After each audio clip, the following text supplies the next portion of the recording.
আপনার কি টাকা বেশি না সময় বেশি? আমি গরিব মানুষ ভাই, আমার টাকার চেয়ে সময় বেশি আছে, সুতরাং আমি টাকা একটু কম খরচ করতে চাই, রেদার সময়টা বেশি দিতে চাই। একটা জায়গা থেকে আমি আরেকটা জায়গায় যখন মোটর সাইকেল বা গাড়ি চালিয়ে যাচ্ছি, তখন যদি আমি খুব দ্রুত চালাই, আরপিএম বেশি থাকবে ইঞ্জিনের, আর ইঞ্জিনের আরপিএম বেশি থাকা মানেই হচ্ছে তেল খরচ বেশি হবে। হিসাব সিম্পল। আর আমি যদি আরপিএম কমিয়ে ধীরে সুস্থে চাই, তাহলে হয়তো আমার সময়টা একটু বেশি লাগবে। খুব বেশি একটা পার্থক্য হয় না, খুব বেশি তাড়াহুড়া করে খুব বেশি সময় বাঁচানো যায় না, 5-7-10 মিনিট এই আর কি। তো ওই 5-7-10 মিনিট আমার বেশি লাগলেও আমার ফুয়েল কস্টটা কমবে।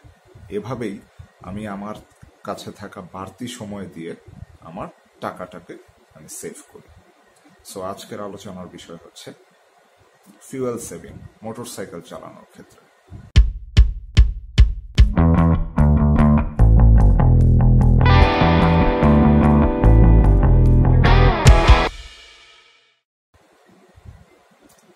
ও পেট্রোল এখন কিন্তু আর করা যাবে না, হাই আরপিএম এ চালানো যাবে না। Hello guys, this is Ifti from my channel Life and Me. আজকে আমি আসছি গাড়ি বা মোটরসাইকেল যাই বলেন না কেন, বেসিক্যালি মোটরসাইকেল। জ্বালানি তেলের দাম বেড়ে গেছে, সো তেলের প্রাইস তো আর আমি কমাতে পারবো না, বাট তেলটা কিভাবে কম খরচ করা যায় সেটার বুদ্ধি বের করতে পারবো। ফুয়েলের আগের প্রাইস যেমন ছিল, সেই সময় হয়তো আমাকে অত সতর্কভাবে রাইড করতে হয়নি, বাট এখন থেকে আমাদেরকে একটু সতর্কভাবে রাইড করতে হচ্ছে, কারণ ফুয়েলের প্রাইস অনেক বেড়ে গেছে, অনেকটাই বেড়ে গেছে বলবো। সো আগে দেখা যেত 200 টাকার অকটেন বা পেট্রোল নিলে 2 লিটারের চেয়েও বেশ খানিকটা বেশি পাওয়া যেত, এখন সেখানে 1.5 লিটারেরও কিছুটা কম পাওয়া যাচ্ছে। সো এখন মানে গাড়ি বা মোটরসাইকেল ড্রাইভ করার ব্যাপারে আমাদের একটু সতর্ক হতে হবে। সো আমি আজকে স্পেশালি মোটরসাইকেল নিয়ে কথা বলবো।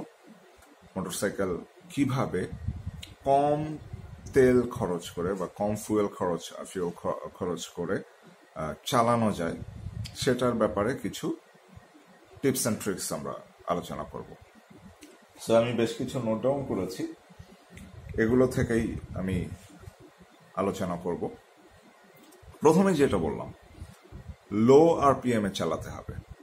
আরপিএম মিটার আমাদের অনেকের মোটরসাইকেলে আছে, অনেকের মোটরসাইকেলে নেই, বাট আরপিএমটা ফিল করার বিষয়।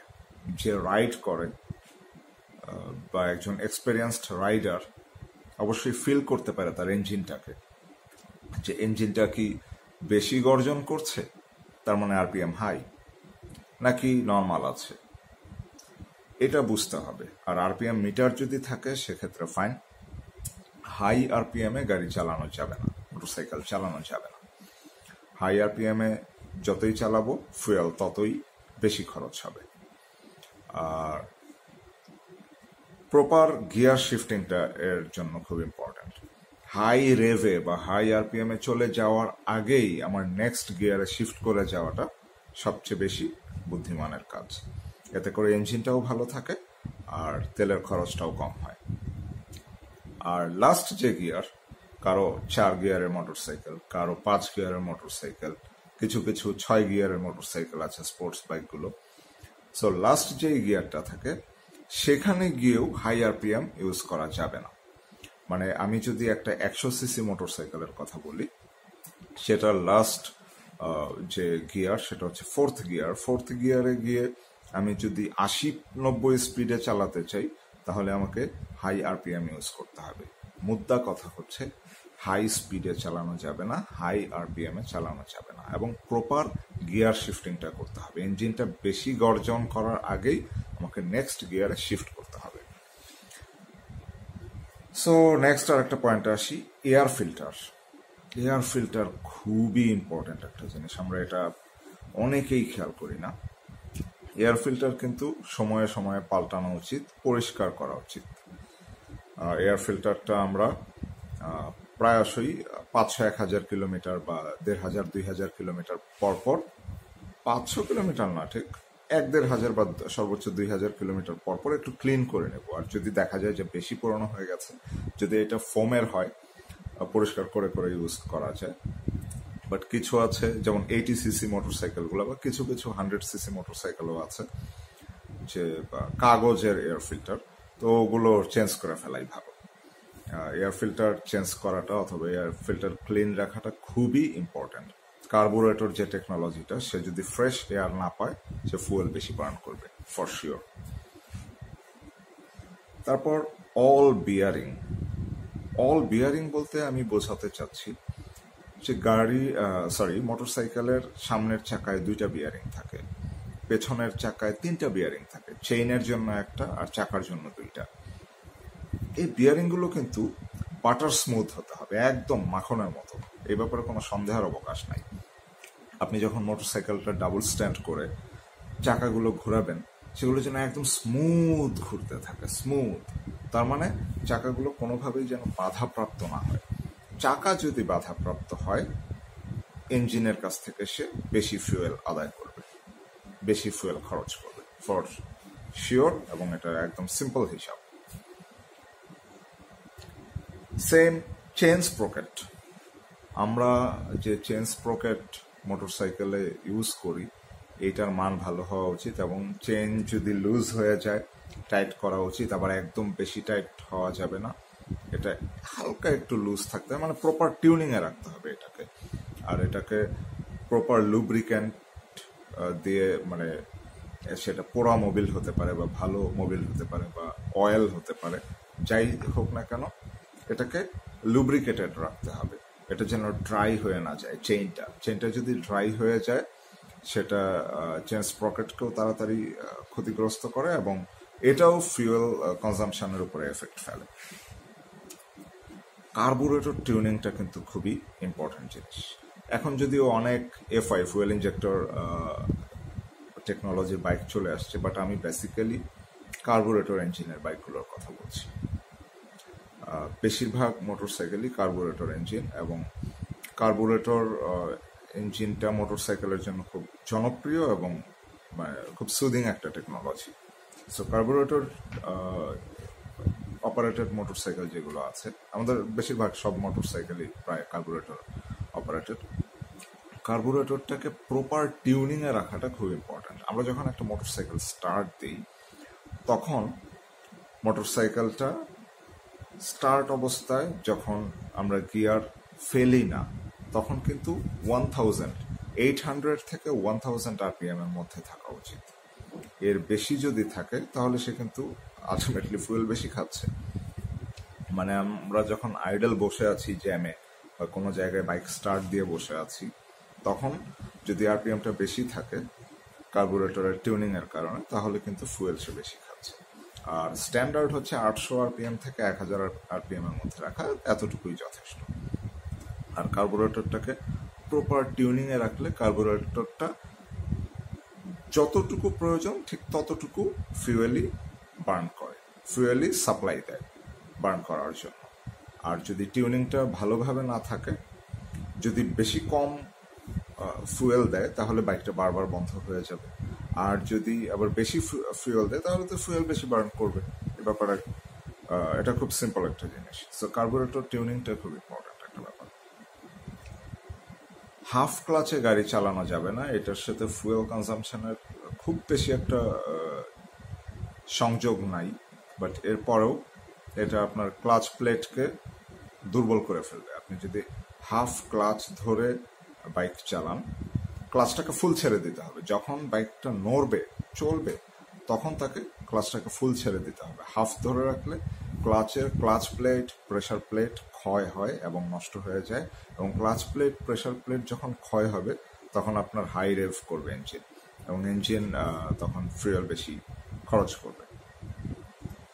প্রপার টায়ার প্রেসার খুব ইম্পর্ট্যান্ট জিনিস, এবং প্রপার টায়ার সাইজ, এটা ফুয়েল কনজাম্পশনের জন্য খুবই জরুরি একটা জিনিস।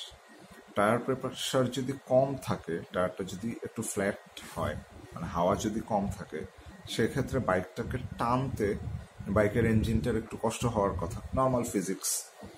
সো কষ্ট যখনই হবে তখনই সে ফিউল বেশি খরচ করবে। আবার একদম বেশি হাওয়া হয়ে গেল সেটা রিস্কি। সো যে রেকমেন্ডেড এয়ার প্রেশার আছে সেই রেকমেন্ডেড এয়ার প্রেশারে আমরা সবসময় সামনের চাকা এবং পেছনের চাকাটার হাওয়া রাখবো, না হলে এটা আমাদের জন্য ক্ষতিকর হতে পারে অথবা ফুয়েল কনজাম্পশন বেশি হবে। আর টায়ারের সাইজ যত মোটা হবে ফিউয়েল তত বেশি খাবে, মাইন্ড ইট। তাই বলে আমি বলছি না যে আপনার মোটা চাকা খুলে এখনই আপনি চিকন টায়ার লাগিয়ে ফেলেন, বিষয়টা সেটা না। রিকমেন্ডেড যেটা আছে, রেজিস্ট্রেশন কার্ডে যেটা আছে সেটা থাকাই ভালো। বাট মানে অনেকেই চিকন টায়ার খুলে মোটা টায়ার লাগান, আমার মোটরসাইকেলও লাগানো আছে। বাট এটা হচ্ছে মাথায় রাখতে হবে যে আমি যখনই এই কাজটা করলাম তখনই আমার ফুয়েল কনজাম্পশনটা বেড়ে গেল, ফুয়েলটা বেশি খাওয়া শুরু করবে। মোটা চাকায় যদি মোটরসাইকেলটা রান করে তাহলে মোটরসাইকেলটাকে টানতে ইঞ্জিনের একটু বেশি শক্তি লাগে এবং সেই শক্তির জন্য সেই ফুয়েলটুকু সে বাড়তি খরচ করে, সিম্পল।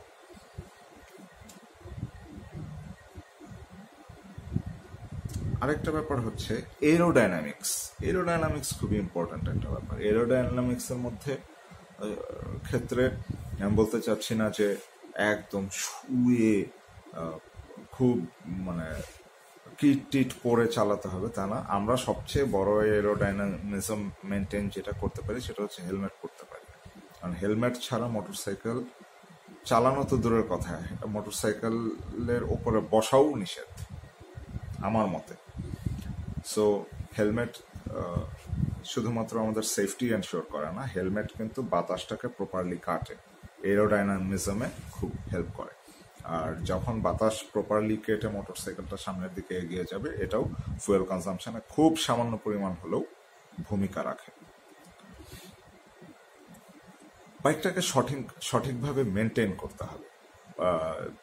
1000 কিলোমিটার পর পর ইঞ্জিন অয়েল চেঞ্জ, তারপর কার্বুরেটরটা মাঝে মধ্যে ক্লিন করা, তারপর বাইকটার টুকটাক মেনটেন্যান্স, এয়ার ফিল্টারটা পরিষ্কার করা। মেনটেন্যান্স বলতে আমরা যেটা বুঝি সকল প্রকারের ফ্লুইড টুইড ঠিকঠাক রাখা, এই জিনিসগুলো রেগুলার করতে হবে। এইটা ফুয়েল কনজাম্পশনের উপরে যথেষ্ট বড় ভূমিকা পালন করে। যদি আমার ইঞ্জিন অয়েলটা অনেক পুরনো হয়ে যায়, এটা ইঞ্জিনকে হাই আরপিএম এ রান করে, হাই আরপিএম এ রান করা মানেই হচ্ছে ফুয়েল বেশি খাবে। সো আজ এ পর্যন্তই। আমি জাস্ট মোটরসাইকেল, যেহেতু ফুয়েলের প্রাইস অনেক বেড়ে গেছে, আমাদের দেশে অনেক লোক মোটরসাইকেল চালায়, মোটরসাইকেল চালিয়ে অফিসে যায়, তার কাজে যায়, দৈনন্দিন সব কমিউটিং এর কাজগুলা করে। সো মোটরসাইকেল আসলে কোনো ফান রাইডের জিনিস যতটুকু না, তার চেয়ে অনেক বেশি হচ্ছে গুরুত্বপূর্ণ বা প্রয়োজনীয় একটা যানবাহন। যেটা বলতে চাচ্ছি যে ফুয়েলের প্রাইস যেহেতু বেড়েছে, আমরা ফুয়েলটাকে কিভাবে কম খরচ করতে পারি সেটার কিছু টিপস অ্যান্ড ট্রিক্স আজকে আলোচনা করলাম। আশা করি এভাবে আমরা যদি লো আরপিএম এ বাইকটাকে সঠিকভাবে মেনটেন করে ধীরে সুস্থে মোটরসাইকেলটা চালাই, তাহলে আমাদের যথেষ্ট কম ফিউয়েল খরচ হবে এবং এভাবে আমরা আমাদের মাসিক যে ফিউয়েল খরচের বাজেটটা, এটাকে মোটামুটি ঠিকঠাক রাখতে পারবো। সো আজ এ পর্যন্তই। ধন্যবাদ সবাইকে।